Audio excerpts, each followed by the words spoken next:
그 여자는 묘하게 이상했다. 사람이 여전히 웃고 있는데도 이상한 기운을 감지하곤 했다. 그녀는 나의 집에 활짝 웃는 얼굴로 들어왔고 눈빛은 시부모님 댁 처음 인사 왔을 때보다도 지나치게 차분했다. 옷차림은 깔끔했고 은은하게 풍기는 향수 냄새, 인사는 공손함을 드러내기에 충분히 깊고 체면을 잃지 않을 만큼만 짧았다. 안녕하세요. 어머니, 저는 설인이라고 합니다. 재호 오빠가 엄마에 대해 늘 나는 고개를 끄덕이며 미소 지었다. 그때 내 손은 떡을 반죽하고 있어 아직도 묻어 있었다. 정말 오랜만이었다. 이렇게 젊은 여성이 집에 들어온 것도, 무거운 걸레 대신 부드러운 향수가 풍긴 것도, 나지막한 웃음소리가 바람소리 대신 집안에 울린 것도, 나는 왠지 마음이 따뜻해졌다. 멀리 있는 이 마을까지 오느라 힘들었지? 아니에요. 이곳 풍경이 너무 평화로워서 정말 오랜만에 진짜 닭 울음소리를 들었어요. 귀엽고 사랑스러운 말이었지만 나는 여전히 그녀의 눈빛을 주목했다. 닭도 꽃도 현관앞 난초 화분도 보지 않고 그녀는 방 안을 바라보고 있었다. 장식장도 보고 사진액자도 마치 값을 매기듯 집 안을 훑고 있었다. 나는 스스로를 안심시켰다. 요즘 아이들은 눈치도 빠른 법이지. 점심상에는 재호가 어릴 적 좋아하던 것들을 준비했다. 솥뼈로 끓인 미역국, 마늘과 참깨로 볶은 고기, 내가 이틀 전에 담근 무김치, 그리고 노릇노릇 폭신한 계란찜. 며느리를 맞아 본 적은 없지만 간단하고 먹기 쉬우면서도 고향의 맛을 담고 싶었다. 설이는 예의 바르게 상에 앉았다. 작은 양을 젓가락으로 집어 천천히 씹으며 미소 짓고 눈꺼풀을 아래로 내리며 부드러움을 표현했다. 그런데 나는 느꼈다. 그녀가 실제로 배가 고픈 건 아니다. 정확히 말하자면 그녀는 식사에 정말 집중하지 않았다. 손은 먹고 있었지만 눈은 여전히 방 안을 둘러보고 있었다. 나는 일부러 젓가락을 떨어뜨렸다. 주워 올리며 그녀의 시선을 슬쩍 따라보았다. 그녀는 내가 서류를 보관해 두는 자물쇠 달린 나무장을 바라보고 있었다. 마치 거리를 가늠하듯 눈으로 재며 바라보고 있었다.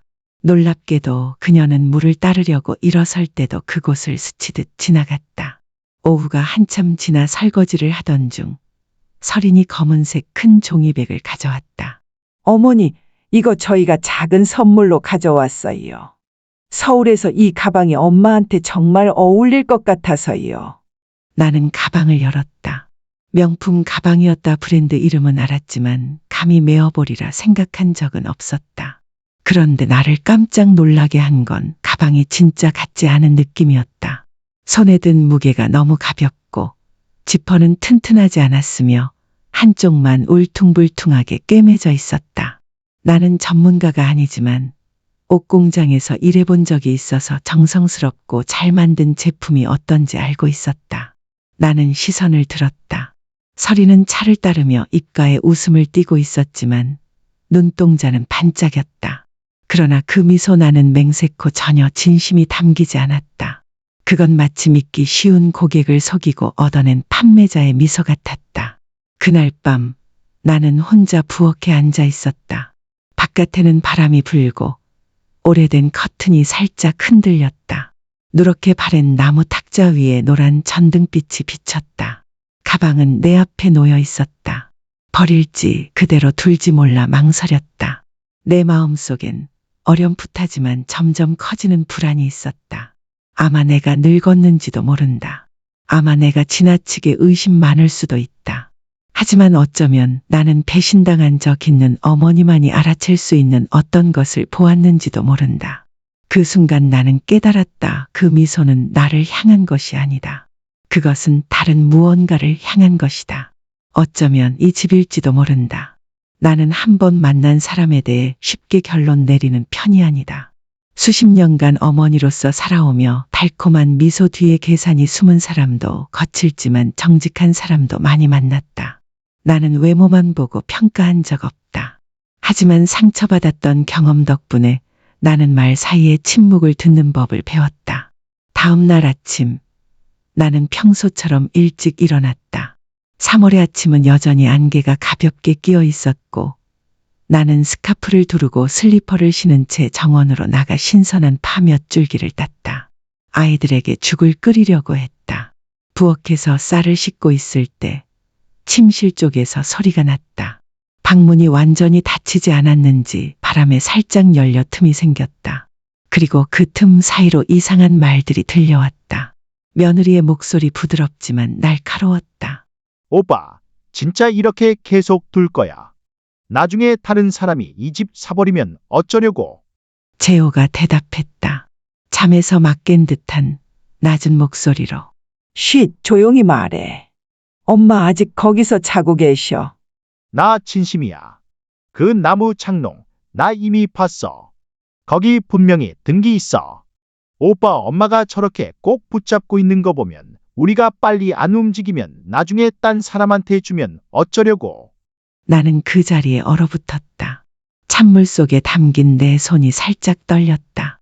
나무 장롱, 우리 집에서 가장 값진 물건은 아니었지만 내가 가장 정성껏 지켜온 물건이었다. 값 때문이 아니라 거기엔 내 인생이 고스란히 담겨 있었다. 부모님이 남겨주신 땅 문서, 남편의 오래된 사진들, 가남으로 세상을 떠나기 전 남편이 손수 쓴 유서, 아들이 군대 있을 때 보낸 편지 몇 장까지. 나는 설인이 단지 우연히 본 것만으로 그 장롱의 존재를 알았다고 생각하지 않았다. 분명히 그녀는 예전부터 알고 있었던 것이다. 나는 느꼈다. 그녀의 부드러운 말투, 조심스러운 몸짓, 모든 것이 나의 시선을 다른 데로 돌리기 위한 의도된 연기였다는 걸. 아이들이 아침을 먹으러 나왔을 때 나는 아무 일도 모르는 척했다. 나는 죽을 한 그릇씩 퍼서 검은 깨를 뿌리고 잘게 썬 파를 넣었다.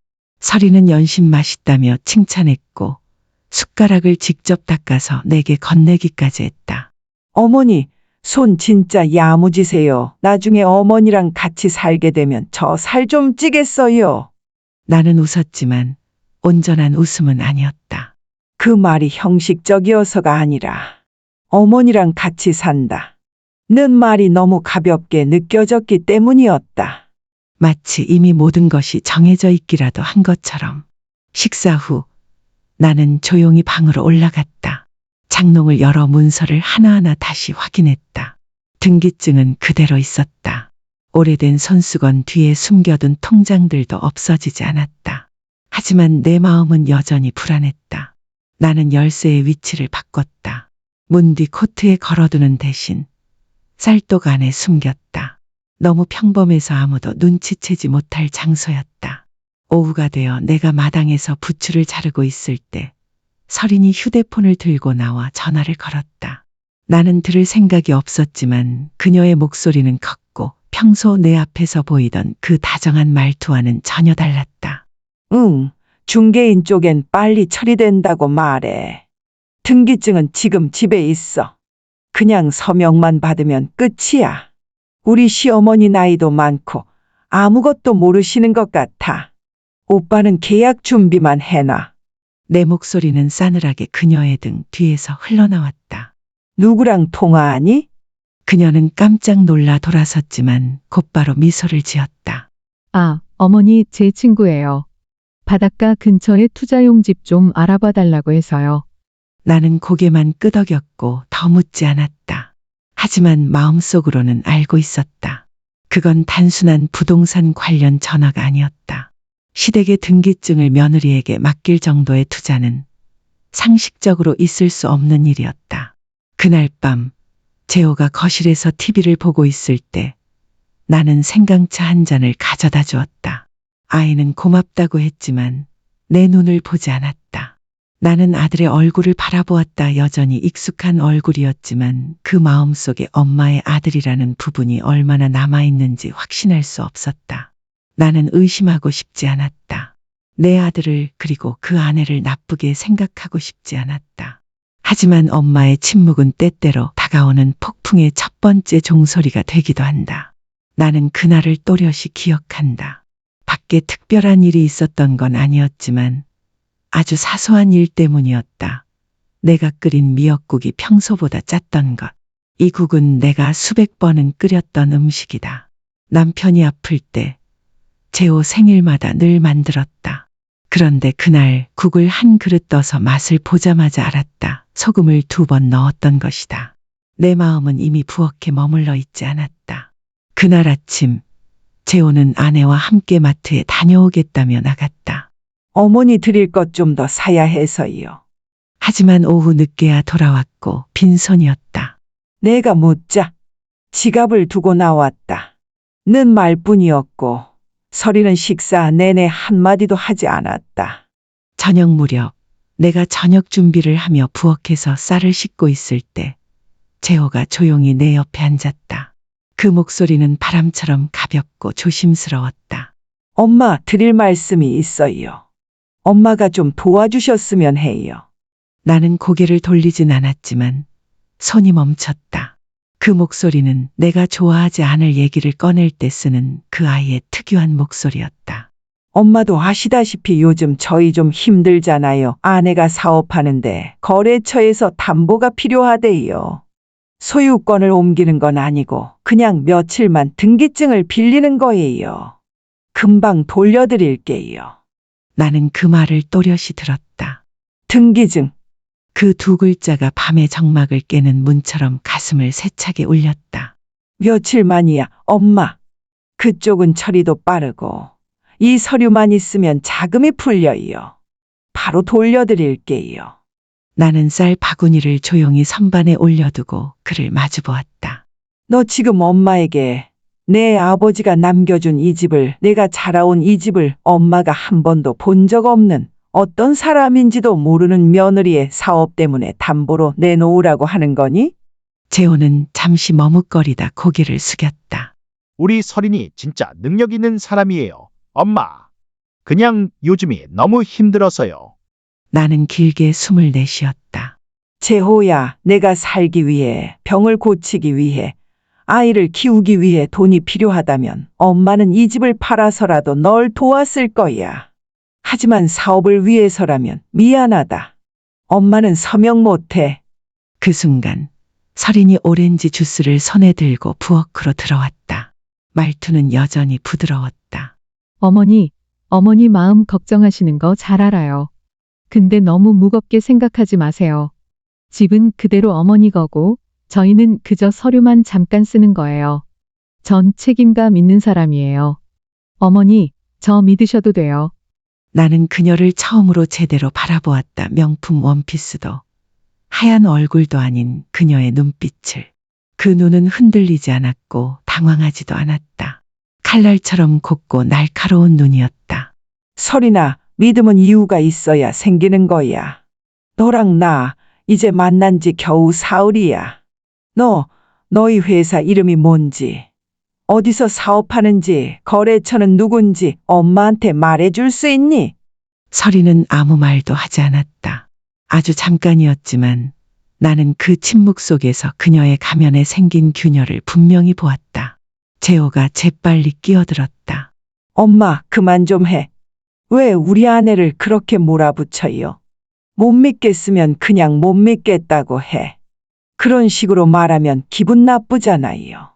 내 마음이 싸늘하게 식었다. 아들의 분노 때문이 아니었다. 내가 단지 아주 간단한 질문 하나 했을 뿐인데 그것조차 듣지 않고 아내 편을 드는 그 자세 때문이었다. 재호야, 엄마는 단지 엄마가 가진 유일한 재산이 누군가의 눈에 띄어 있는 건 아닌지 알고 싶었을 뿐이야. 내 목소리는 살짝 떨렸다. 하지만 재호는 듣기보다는 자리에서 벌떡 일어나 테이블을 콱 내리쳤다. 엄마는 왜 그렇게 사람을 못 믿어요? 나 요즘 얼마나 힘든 줄 알아요? 우리 설인이도 얼마나 스트레스 받는지 아세요? 그런데 엄마는 그깟 집 하나 때문에 그렇게 고집을 부려요. 그날 저녁 아무도 저녁밥을 먹지 않았다. 밥은 식었고 국은 비린내가 났고 내 마음은 그 순간부터 이미 식어 있었다. 밤 10시쯤 잠자리에 들기 전 부엌 쪽에서 달그락거리는 소리가 들렸다. 나는 조용히 내려갔다. 그곳엔 재호가 서랍을 하나씩 뒤지고 있었다. 나는 얼어붙었다. 지금 뭐 하는 거니? 아이는 대답하지 않았다. 눈은 충혈되어 있었다. 분노 때문인지 당황함 때문인지 아니면 다른 무언가 때문인지 알 수 없었다. 열쇠 엄마가 숨겼지? 나는 다가가 그의 팔을 붙잡으려 했고 그 순간 아이는 내 손을 뿌리쳤다. 엄마, 이제 그만 좀 하세요. 나 며칠 동안 참았어요. 왜 엄마는 이렇게 모든 걸 어렵게 만들어요? 그 따귀는 세게 때린 것도 아니었다. 하지만 분명한 따귀였다. 그의 손이 내 뺨에 닿았다. 늙고 주름지고 종이처럼 얇아진 내 피부는 아픔을 느꼈다. 하지만 마음의 아픔보다 덜했다. 서리는 그의 등 뒤에 서 있었다. 달려오지도 말리지도 않았다. 단지 팔짱을 낀 채 서 있었고 입꼬리를 살짝 올렸다. 아주 미세한 미소. 아주 짧았지만 나는 보았다. 그리고 깨달았다. 그 따귀는 단지 아들에게 실망하게 만든 것이 아니었다. 나로 하여금 깨닫게 만들었다. 이 집을 지키지 않으면 지킬 사람은 아무도 없다는 것을. 나 자신을 위해서가 아니라 이미 세상을 떠난 남편을 위해서, 그리고 더 이상 나를 알아보지 못하는 내 아들을 위해서라도. 그날 밤 나는 아들에게 손을 뿌리쳐진 그 순간부터 온몸이 산산조각 난 것처럼 느껴졌다. 아파서가 아니었다. 이 나이에 몸의 감각은 둔해져 있다. 그러나 마음 깊은 곳이 부서지는 그 느낌은 여전히 또렷했다. 나는 잠들 수 없었다. 밤새 나무 장롱 옆에 앉아 있었다. 남편이 우리가 이 집에 처음 이사 올 때 손수 만든 그 장롱. 낡은 나무에 난 흠집들, 흰개미가 파먹은 자국, 아이들이 어릴 적 색연필로 낙서한 흔적까지 모두 다 추억이었다. 그리고 이제 그 장롱이 날카롭고도 조용한 계산의 대상이 되어 있었다. 다음 날 아침 나는 두 사람에게 아무 말도 하지 않았다. 평소처럼 식사를 준비했지만 부르지 않았다. 나는 원망하지도 화내지도 않았다. 그저 더는 물러설 수 없다는 것을 느꼈다. 이제는 정신을 바짝 차려야 할 때라는 것을. 나는 조용히 상우 아저씨에게 전화를 걸었다. 남편의 옛 친구로. 지금은 도청 근처 로펌에서 경비 일을 하고 있다. 우리는 몇 년째 말도 안 나눴지만 계절이 바뀔 때마다 과일을 보내는 정도의 인연은 이어져 있었다. 내가 몇 마디 이야기하자마자 그의 목소리는 눈에 띄게 낮아졌다. 정말이에요? 그 여자가 그런다고요? 나 좀 도와줘요. 그게 만들 필요는 없고 그냥 알고 싶어요. 내 며느리가 어떤 사람인지. 상우 아저씨는 아는 변호사를 통해 확인해 보겠다고 했다. 로펌에서 기본적인 정보 정도는 알아봐 줄 수 있다고. 하지만 그가 말한 한마디는 내 마음을 무겁게 만들었다. 마음 단단히 먹으셔야 해요. 알고 나면 더 상처받을 수도 있어요. 나는 아무 말도 하지 않았다. 하지만 마음은 이미 결심을 내리고 있었다. 좀 더 조심스럽게 알아보기 위해 나는 윤숙 씨를 떠올렸다. 예전 이웃으로. 지금은 은퇴의 손자와 함께 살고 있다. 손자는 프리랜서 기자라고 했다. 나는 그녀를 차 한잔 하자며 집으로 초대했고 날씨며 농사며 별 이야기 아닌 듯 푸념을 늘어놓았다. 그러다 슬쩍 말을 꺼냈다. 요즘 애들은 돈 벌기도 참 빠르지요. 등기증 며칠만 빌려주면 억대가 생긴다던데. 그 말에 그녀의 눈빛이 살짝 좁혀졌다. 우리 애한테 한번 알아보게 해볼까요? 떠도는 소문이 아니라 정확한 정보를 알아야죠. 나는 그녀에게 두 사람의 차량 번호, 결혼 날짜, 청첩장 사진까지 전해주었다. 그녀는 고개를 끄덕이며 말했다. 걱정 마요. 제가 제대로 알아볼게요. 사흘 뒤 윤숙 씨 손자에게서 전화가 왔다. 그는 다급한 목소리로 말했다. 마치 내가 마음을 바꿀까봐 걱정이라도 하는 듯이. 할머니, 설인이라는 여자인데요. 3년 전에 경기도에서 분양 사기 관련해서 수사받은 적 있어요. 기소는 안 됐지만 기록은 남아 있어요. 더 중요한 건 박진호라는 남자랑 동거한 적이 있어요. 사기 및 불법 중개로 전과 2번 있습니다. 나는 그 자리에서 굳어버렸다. 나는 그 사람의 사진을 요청했다. 사진을 열어본 순간 심장이 한 박자 멎는 것 같았다. 내가 단 한 번 본 적 있는 사람이었다. 설인이 시장에 떡 사러 간다.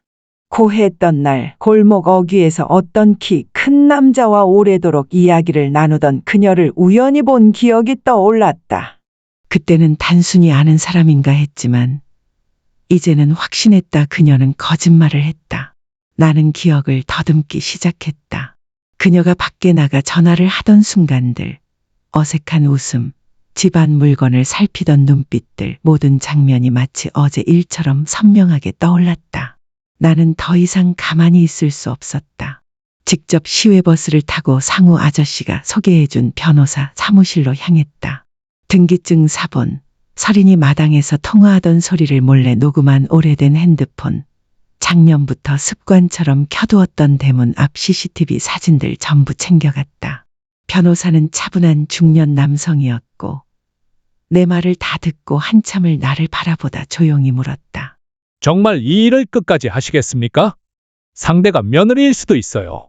더 알아보면 아드님까지 마주하게 될 수도 있습니다. 나는 고개를 끄덕였다. 내 아들이 아직도 나를 어머니라고 생각한다면 이해할 거예요. 아니면 어쩔 수 없죠. 나는 위임장에 서명했다. 마치 오래전에 번진 먹자국 위에 마지막 마침표를 찍는 기분이었다. 돌아오는 길, 나는 시장에 들러 작은 꽃다발 하나와 따뜻한 붕어빵 한 봉지를 샀다. 집에 도착해 그것들을 남편의 제단 위에 올렸다. 향을 피우고 나는 낮게 속삭였다.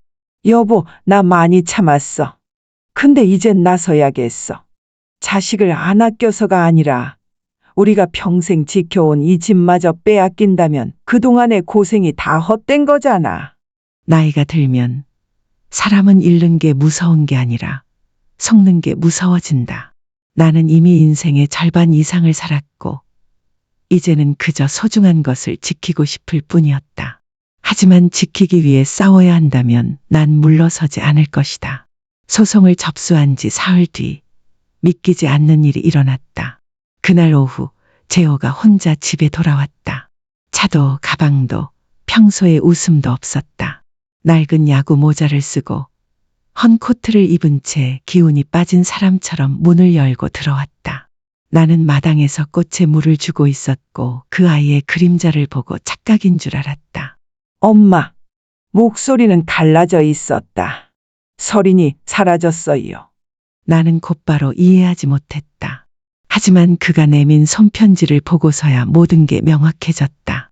재호, 미안해요. 더는 기다릴 수 없어요. 등기증 대출도 실패했고 당신은 너무 망설였어요.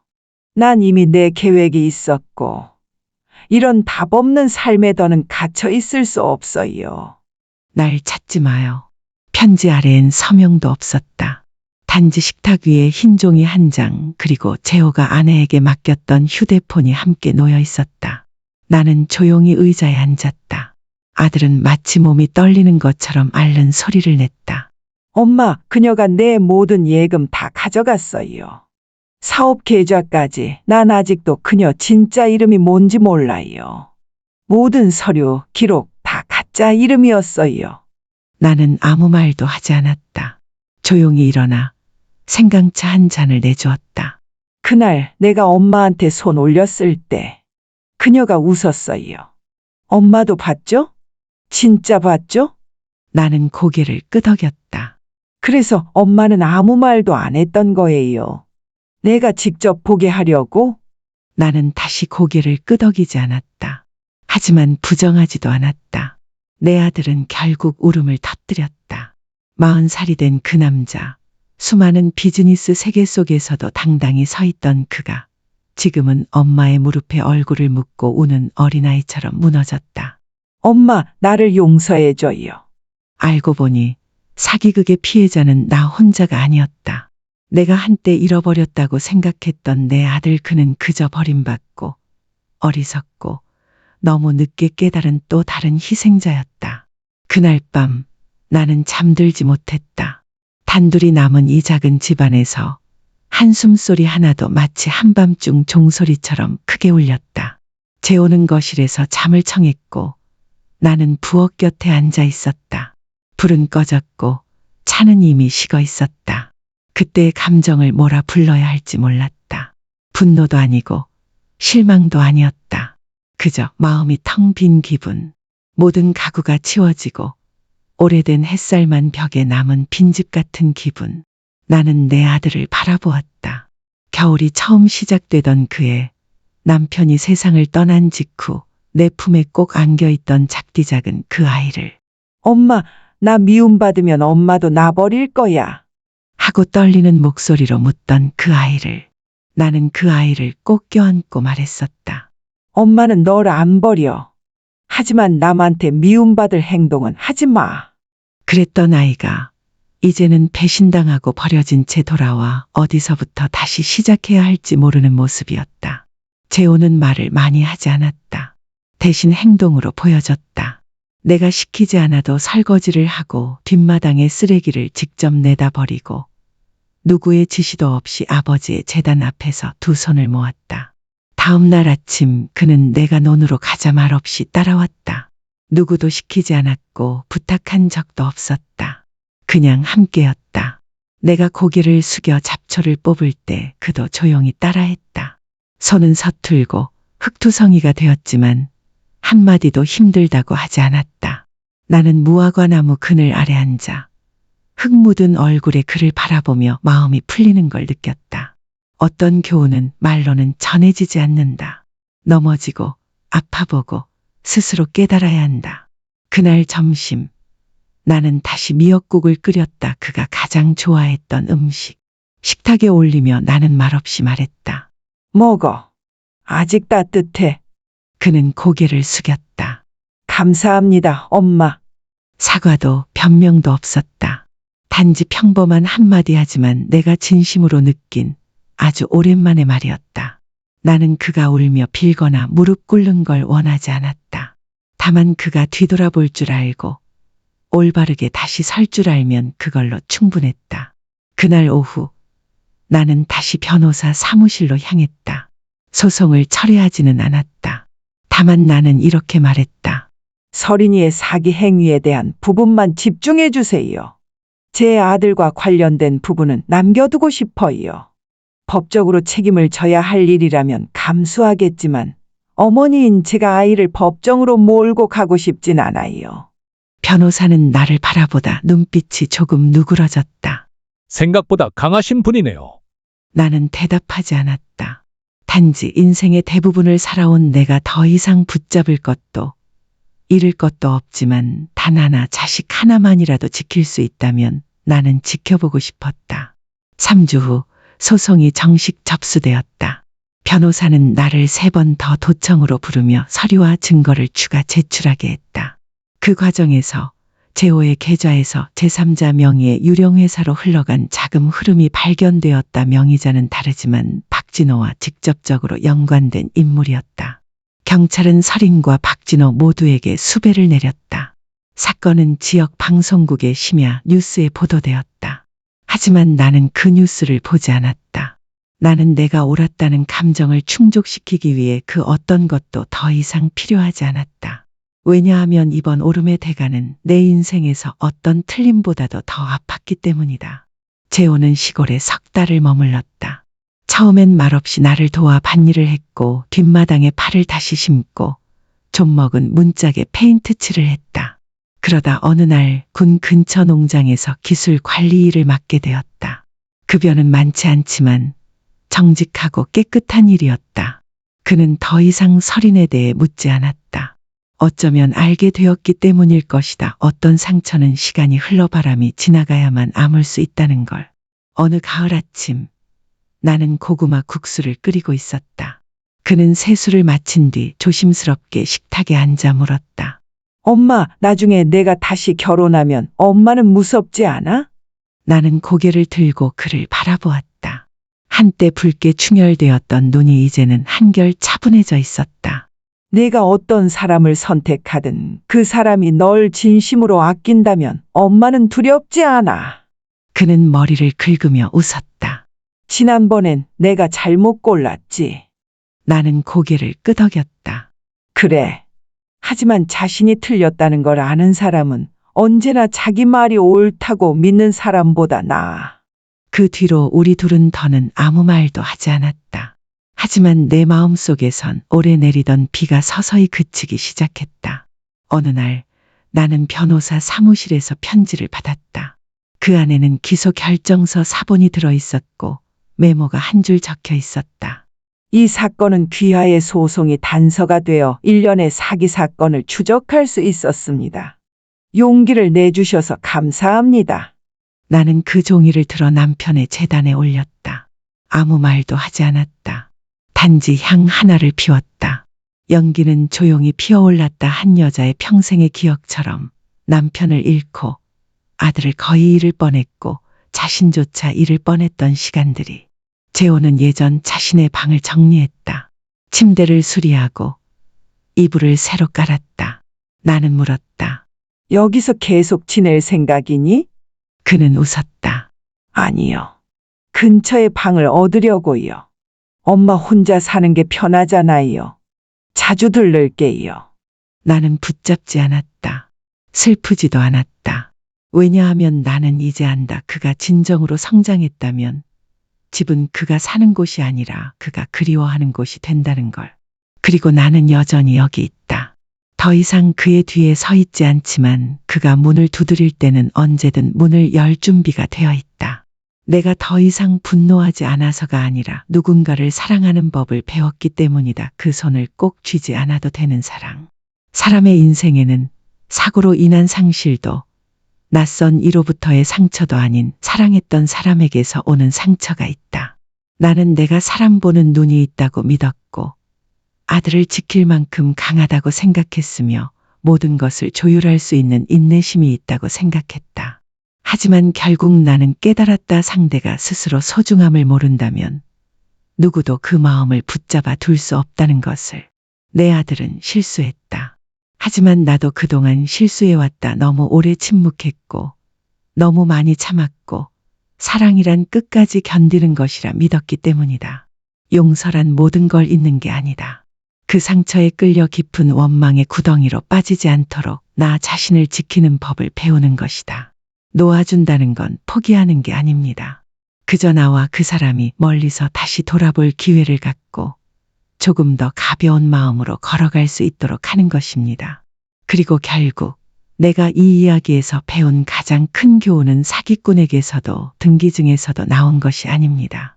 바로 눈물로 키운 내 아들에게서 배운 것입니다. 길을 얼마나 오래 헤매었든 돌아올 줄 아는 자식이라면 어머니는 다시 한번 마음을 열 수 있다는 것. 그건 내가 위대해서가 아닙니다. 자식이 넘어졌을 때 엄마는 언제나 마지막으로 서 있는 자리이기 때문입니다. 집이란 결국 상처 없는 곳이 아니라 상처받아도 다시 돌아갈 수 있는 곳입니다. 이 이야기가 여러분의 마음에 닿았다면 다음 영상도 놓치지 않도록 채널 구독 버튼을 눌러주세요. 그리고 이 이야기를 가족, 친구들과 함께 나눠주세요. 어쩌면 지금 이 순간에도 누군가는 삶의 소란 속에서 이 조용한 위로 한 줄이 필요할지도 모르니까요. 여러분의 댓글도 기다리고 있습니다. 어머니에 대한 이야기, 자식에 대한 이야기, 혹은 여러분이 지나온 인생의 이야기, 여러분의 공감이야말로 우리가 이 따뜻한 이야기들을 계속 전할 수 있는 가장 큰 힘입니다.